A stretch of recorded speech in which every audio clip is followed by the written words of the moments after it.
बिस्मिल्लाहिर्रहमानिर्रहीम। अस्सलाम वालेकुम बच्चों, कैसे हैं आप? उम्मीद है कि आप बिल्कुल बखैर व आफ़ियत होंगे।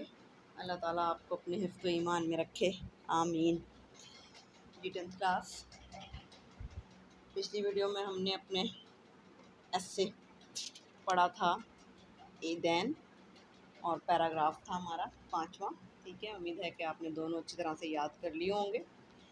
आज इंशाल्लाह हमारा इस सिलेबस का आखिरी एस्से और आखिरी पैराग्राफ है। इसके बाद आपका सिलेबस तकरीबन माइंड अप हो जाएगा। एक नज़म है कसान, लेकिन उसको हम अपने सिलेबस के मुताबिक देखते हैं कि वो हमने पढ़नी है कि जो गवर्नमेंट का सिलेबस आया है उसके मुताबिक उसको पढ़ना है कि नहीं पढ़ना, वो इंशाल्लाह बाद में देखेंगे। अभी फ़िलहाल आज हमारा ये सिलेबस जो है माइंड अप हो रहा है। ठीक है, इंशाल्लाह फिर आपसे मुलाकात 15 सितंबर को स्कूल में होगी। ठीक है, तो हम स्टार्ट करते हैं। मेहनत की बरकतें आज का आपके ऐसे हैं। ठीक है, मेरे पास सफ़ा नंबर 84 है। ठीक है, आपके पास जो भी होगा देख लीजिएगा। टाइटल आपका है मेहनत की बरकतें। ठीक है, पैराग्राफ की सूरत में बनना है, याद रखिएगा। अशार भी कुछ दिए हुए हैं, कोशिश कीजिए कि अशार याद हो जाए। ठीक है, नहीं होते तो कोई बात नहीं, छोड़ भी सकते हैं। अशार के साथ ये है कि ऐसे थोड़ा सा और मुकम्मल हो जाता है ज़रा। ठीक है, जैसे कि टाइटल से समझ आता है कि मेहनत की बरकतें, कि मेहनत करने से ही इंसान को उसका फल बहुत अच्छा मिलता है। ठीक है, तो सबसे पहले स्टार्ट में हदीस पाक है, उसको देखें क्या लिखा है। हज़रत मोहम्मद रसूल सल्लल्लाहु अलैहि वसल्लम का इरशाद है, अल कासिबु हबीबुल्लाह, यानी कि मेहनत से कमाने वाला अल्लाह का दोस्त है। यानी कि जो मेहनत करता है वो अल्लाह का दोस्त करार पाता है। ठीक है स्टूडेंट्स, ये ऐसा नुस्खा कीमिया है कि जिसने इस पर अमल किया वो कामयाबी से हमकनार हुआ। ठीक है, हज़रत सल्लल्लाहु अलैहि वसल्लम की ज़िंदगी दुनिया के सामने है कि पूरी ज़िंदगी दीन की मेहनत और मशक्क़त की नज़र हो गई, जब जाके आप कौम की इस्लाह का मकसद हासिल कर सके। यानी कि हज़रत मोहम्मद के हवाले से बताया जा रहा है कि कितनी मेहनत उन्होंने की, शायद दुनिया में किसी ने की होगी, और तब जाके इस्लाम मज़हब को अरूज हासिल हुआ। ठीक है, दरअसल दुनिया एक अमलगाह है। अमलगाह है मीन अमल करने की जगह, जहाँ इंसान का एक एक मिनट कुदरत के ज़ेर नज़र है और वो देखती रहती है कि इंसान ने क्या सीखा और क्या फरामोश किया। फरामोश किया मीन भुला दिया, क्या देखा और क्या भुला दिया। ठीक है, अगले सफ़े पे आइए, पेज नंबर 85, फर्स्ट पैराग्राफ। दुनिया में जितने भी अशख़ास बुलंदी पर पहुँचे वो अपनी मेहनत और बेशुमार सख्तियाँ झेल कर इस काबिल हुए कि अज़मत और इज़्ज़त और नामवरी के परचम को छू सकें। ठीक है, दुनिया के लोगों के बारे में बात की जा रही है कि उन्होंने मेहनत की और बहुत बुलंद मुकाम पर पहुँचे। मेहनत के बगैर किसी को इज़्ज़त मिली ना मर्तबा, बल्कि पेट भरने के लिए रोटी का लुक़मा भी हासिल नहीं होता। यानी कि जो मेहनत नहीं करता वो कहे कि बैठे बैठाए उसके मुंह में खाना चला जाएगा, तो ऐसा नहीं है। ठीक है, खाना हासिल करने के लिए उसे मेहनत करना पड़ती है। ज़रा इस कठिन सफ़र का अंदाज़ा कीजिए जो गंदम के एक दाने को इंसान की खुराक बनने के लिए मौसम की सख्तियों के साथ तय करना पड़ा और वो इस काबिल हुआ कि इंसान की खुराक बने। मौलाना अल्ताफ़ हुसैन हाली ने कहा, यानी कि ये गंदम के एक दाने की एक ज़िक्र कर रहे हैं कि उसको कितने प्रोसीजर से गुज़रना पड़ता है, फिर जाके कहीं वो आटे की सूरत में हम तक पहुंचता है और हम खाते हैं, हमारे खुराक का ज़रिया बनता है। मौलाना अल्ताफ़ हुसैन हाली ने अपनी एक नज़म में इसकी मेहनत के बारे में क्या लिखा है कि मुशक्क़त की ज़िल्लत जिन्होंने उठाई, जहाँ में मिली इनको आखिर बढ़ाई, किसी ने बग़ैर इसके हरगिज़ न पाई, फ़ज़ीलत न इज़्ज़त न फरमा रवाई। निहाल इस गुलिस्तान में जितने बड़े हैं, हमेशा वो नीचे से ऊपर चढ़े हैं। निहाल मीन बच्चे। ठीक है, मतलब थोड़ा सा लब्बे लबाव आप देख लें क्या है कि मशक्क़त की ज़िल्लत की, जो मशक्क़त की अहमियत से वाकिफ़ हो जाते हैं वही दुनिया में इज़्ज़त पाते हैं, उसके बगैर कोई इज़्ज़त नहीं मिलती। फ़ज़ीलत, इज़्ज़त, बड़ाई, फरमा रवाई, ये सब मेहनत की बदौलत है। और इस बाग में, इस गुलिस्तान में नहाल जितने बड़े हैं, मतलब जितने भी बच्चे हैं इस बाग में जो बड़े हैं वो हमेशा नीचे से ऊपर चढ़े हैं। यानी कि छोटे होते ही वो हुए, मेहनत की और फिर वो बुलंद मुकाम पर पहुँचे। ठीक है, یہ شاعری آسان سی ہے، تو یاد کر لے تو زیادہ اچھا ہے آپ کا، ایسے بہت اچھا ہو جائے گا۔ اگلا پیراگراف دیکھیے، اس عمل کے میدان میں جو شخص زیادہ محنت کرتا ہے اور اونچا چلا جاتا ہے بڑا آدمی بن جاتا ہے، مگر جو اپنے وقت کو سو کر گنواتے ہیں وہ اپنی بڑائی اور عزت کو بھی اپنے ساتھ سلا لیتے ہیں۔ یہ کمپیریزن بتا رہے ہیں، محنت کرنے والا کس طرح سے پہنچتا ہے اور نہ محنت کرنے والا کہاں رہتا ہے۔ ایسے ہی نکمے اور آرام طلب محنت کے اوقات راگ رنگ کے محفلوں کی نظر کر دیتے ہیں اور آخر بھوکوں مرتے ہیں۔ یعنی کہ جو محنت نہیں کرتا وہ ہاتھ پہ ہاتھ دھرے بیٹھا رہتا ہے، اور پھر کیا ہے کہ فاقے ان کی قسمت میں ہوتے ہیں۔ ایسے ہی آرام طلبوں نے حکومتوں کے نقشے بدل کر رکھ دیے۔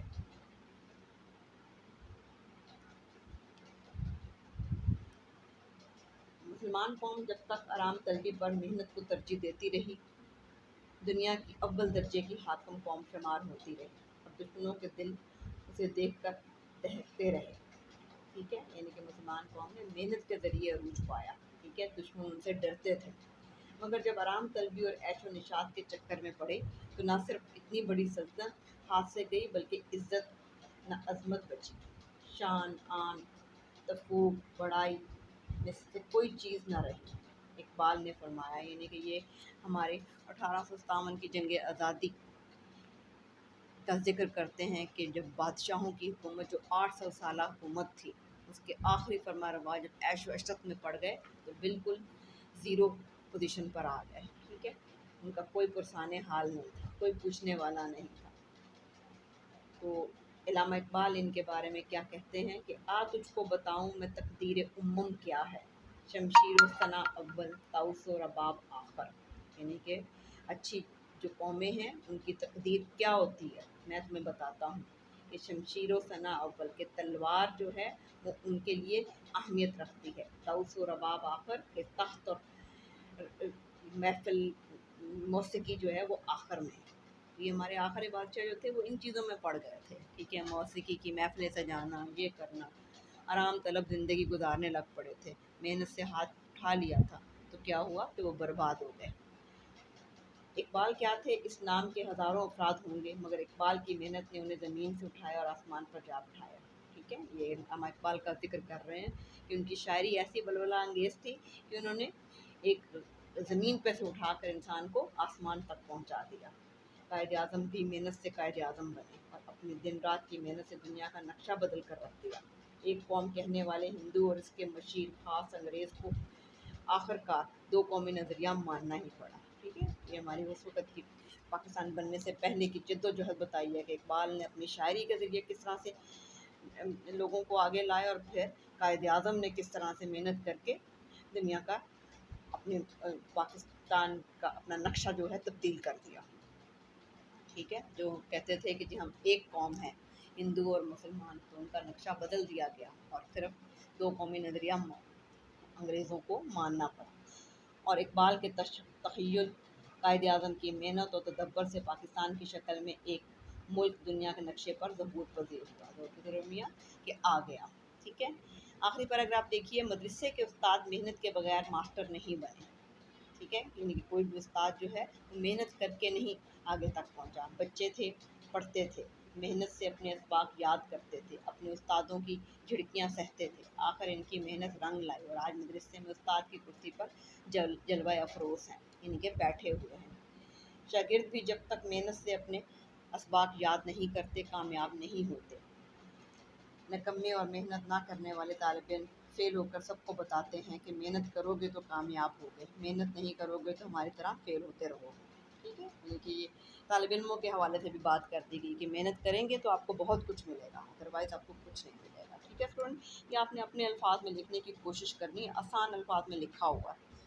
تو اشعار میں نے جو کہا ہے کہ آپ کو یاد کر لیں، اچھے لگیں گے۔ ٹھیک ہے، اب ہم نے کرنا ہے آپ کا پیراگراف ہے، ٹھیک ہے، وہ پیراگراف نمبر 6 ہے۔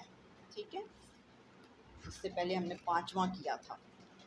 ٹھیک ہے، ایسا ہی تھا نا، 5واں ہم نے کیا تھا، تو اب ہم نے پیراگراف نمبر 6 کرنا ہے، پیج نمبر 113 پہ ہے، سمپل سا پیراگراف ہے، میرا خیال ہے بہت جلد سمجھ آ جائے گا۔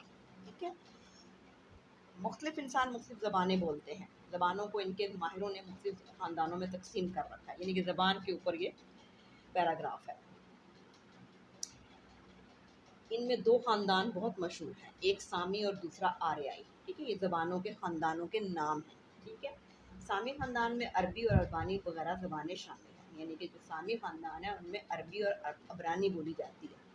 आर्याई ख़ानदान में ना सिर्फ पाकिस्तान हिंदुस्तान की बहुत सी ज़बानें शामिल हैं, बल्कि यूनानी, इतालवी, जर्मनी, फ़्रांसीसी और अंग्रेज़ी ज़बानों का शुमार भी इसी ख़ानदान में होता है, यानी कि आर्याई ज़बानों में। ठीक है, पाकिस्तान और हिंदुस्तान के अलावा कुछ अंग्रेज़ ममालिक हैं, वहाँ के लोग भी इस ख़ानदान में शामिल होते हैं। दरअसल आर्याई ख़ानदान ज़बानों का बहुत बड़ा ख़ानदान है। ठीक है, और इस सिलसिले का कोई दूसरा ख़ानदान इसकी वुसअत की बराबरी नहीं कर सकता, यानी कि बहुत फैला हुआ। ऊपर से जैसे बताया गया ना, देखिए पाकिस्तान और हिंदुस्तान बहुत बड़ा मुल्क है। ठीक है, आधी दुनिया उसमें बसती है।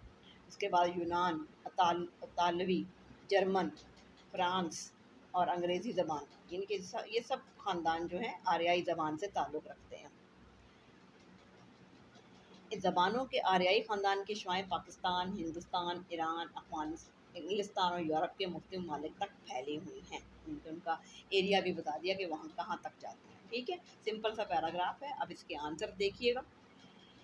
नंबर 1 पे देखिए, ज़बानों के दो मशहूर ख़ानदानों के नाम कौन कौन से हैं। तो सबसे पहली सेकंड लाइन में बता दिया था कि एक सामी है और दूसरा आर्याई। तो आप ज़बानों के दो मशहूर ख़ानदान आर्याई और सामी हैं, ये कहेंगे। ठीक है, दूसरा सवाल देखिए, अरबी और अंग्रेज़ी ज़बानों के किस ख़ानदान से ताल्लुक़ रखती हैं। ठीक है, अरबी और अंग्रेज़ी क्या था, अरबी जो है उस सामी ख़ानदान से ताल्लुक़ रखती है और अंग्रेज़ी जो है आर्याई ख़ानदान से। ठीक है, आगे है सवाल कि आर्याई ख़ानदान की जिन ज़बानों का ऊपर ज़िक्र किया गया, इनके नाम लिखिए। क्या था वो आर्याई ख़ानदानों? यूनानी, इतालवी, जर्मनी, फ़्रांसी, अंग्रेज़ी, पाकिस्तान और हिंदुस्तान। ठीक है, ये नाम है इनके। उसके बाद देखिए, दुनिया के कौन कौन से ममालिक ऐसे हैं जहाँ आर्याई ख़ानदान की ज़बानें बोली जाती हैं।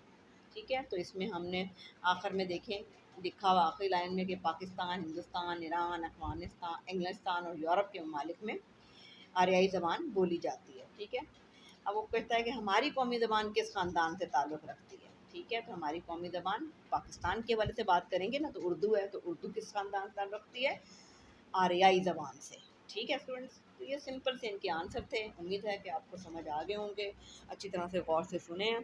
तो आपने ये दोनों चीज़ें भी अपनी कंप्लीट कर लेनी है। इस तरह से आपका सेकंड सिलेबस आज वाइंड अप हो गया। एक आसान पोइम है आपकी, लेकिन एक उसमें थोड़ा सा है शक के जो आपका सिलेबस गवर्नमेंट की तरफ से आया है, अगर वो कंफर्म हो जाता है तो उसमें आपकी ये पोइम शामिल नहीं है कसान। वो कंफर्म हो जाएगा, अगर नहीं है तो पढ़ा दी जाएगी, नहीं है तो कोई बात नहीं, वो स्किप हो जाएगी। ठीक है स्टूडेंट्स, तो अपना बहुत ख्याल रखिएगा। इंशाल्लाह अब आपसे मुलाकात 15 सितंबर को स्कूल में होगी। ठीक है स्टूडेंट्स, तब तक के लिए इजाज़त।